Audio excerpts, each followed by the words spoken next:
Hi, I'm Mr. Mohan, the distanced SLP, and I want to show parents and caregivers and teachers a few things about the LAMP app for communication. I'm not promoting the LAMP app. It's one of the apps we use for communication devices. This is the LAMP app on an iPad. Right now, the iPad is locked with guided access. That's a special iPad feature. So if I press the home button, there's a message, I can't do anything. Like if I click the home button, I can't get out. It gives me, when I click it 3 times, it asks me to put in a code so I can unlock things. Because right now, I'll cancel. Right now, like these menus to change things in the app, they're covered up by gray boxes and I can't do anything. So before I work on the app, I'll triple click and I'll turn off guided access. You need to know the code. The code on this iPad is 1, 2, 3, 4, 5, 6. All right, and now it says I can end or resume. So I'll end guided access, and now everything's unlocked. If I press the home button, I go to the home screen. I can go back in the LAMP app, and so I can change things. So right now, the LAMP app here is using something called vocabulary builder. Vocabulary builder. That means that some of the words are covered up. The words are not, they're in black areas, or it might be white on your iPad, or it might be blue or something, but there's boxes, there's words that are covered up because we want, to reduce distractions, to help a child learn to use the app. We're going to cover up some of the words so it's less overwhelming. And so that feature to cover up words is called vocabulary builder. Maybe they should call it vocabulary masker, but it's called vocabulary builder. So I'm going to go here and hit menu, and I see something that says vocabulary builder. And right now it's on, which means it is covering up some words. So if I turn it off and then hit done, now I can see all the words. Nothing is covered up. All the words are here. And so that's fine. If I want to add a new word, well, I'll show you that in a minute. I'm going to turn the vocabulary builder back on, and I'm going to cover up some words. So it's back the way it was before. And now if I go in the eat menu, I can see that the only choices that are open are the word eat to say eat or the word to say hungry.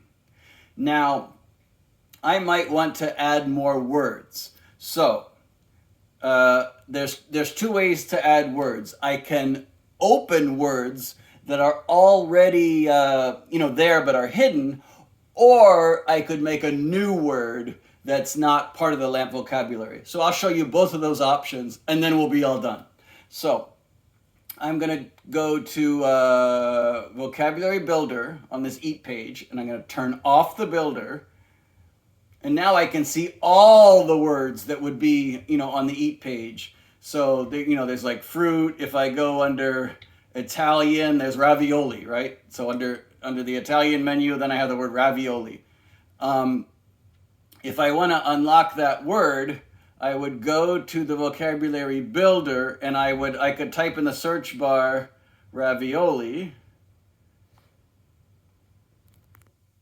and spelling it wrong, there we go, ravioli. And so the word ravioli comes up, and I'll hit the checkbox and then I'll hit done. Oops, and sorry, I want to go back and turn on the vocabulary builder. So now I'm covering up things.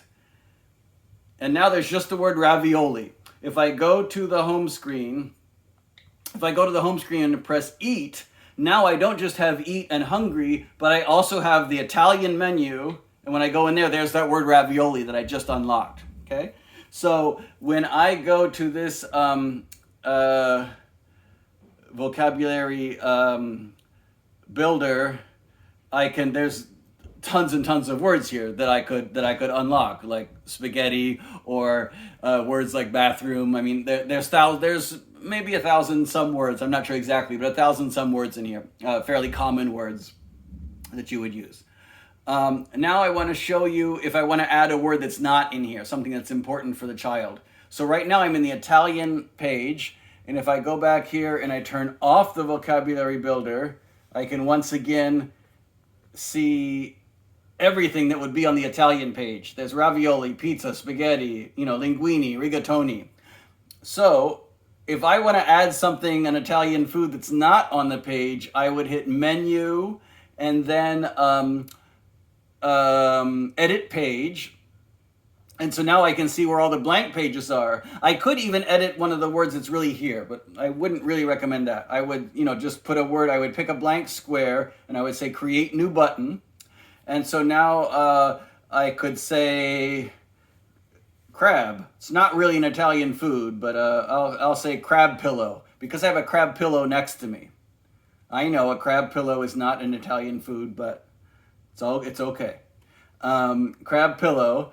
And I can hear what it says. Crab pillow. It says crab pillow. And now I can pick an image. And if I want to take a picture of something, I would say import image, and I would say use the camera.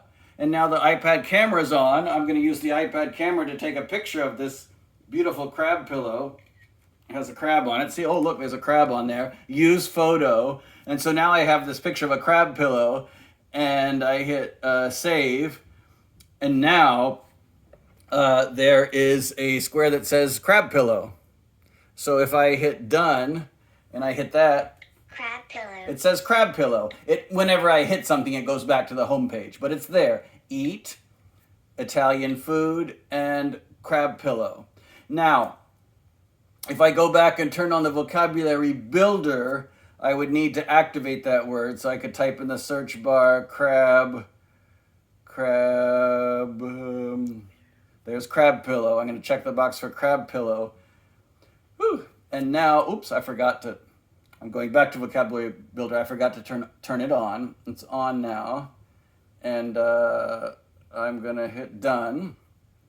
And so now if I'm on the home page, you can see words are covered up like before. If I press eat, I go to Italian, and now I have the ravioli that we already opened up and crab pillow. So those words are available now. The word that I uncovered and the new word that I created. So that can be a complicated process. If it's one of the kids on my caseload, I'm more than happy to, do this in person for the kid. But I just wanted to show the process of how that happens. And I know how to back these things up and stuff like that. There's, other tricks that you can do with this app to make sure you have a backup of what you've done in case you need to put it on a different iPad. But when I'm done working on it, I'm going to triple click here because I want to put the guided access back on so the iPad is locked onto this app and the menus are not available. So I'll triple click here and it says guided access started, and it put the gray boxes so I can no longer use the menu. I can no longer use the home button to leave the app. Sometimes, depending on the iPad settings, when you triple click, it asks you to create the code again. So you could use the same code or, use whatever code you want. Of course, if it's an iPad that belongs to Baltimore County Public Schools, then we ask you not to put in the code you want.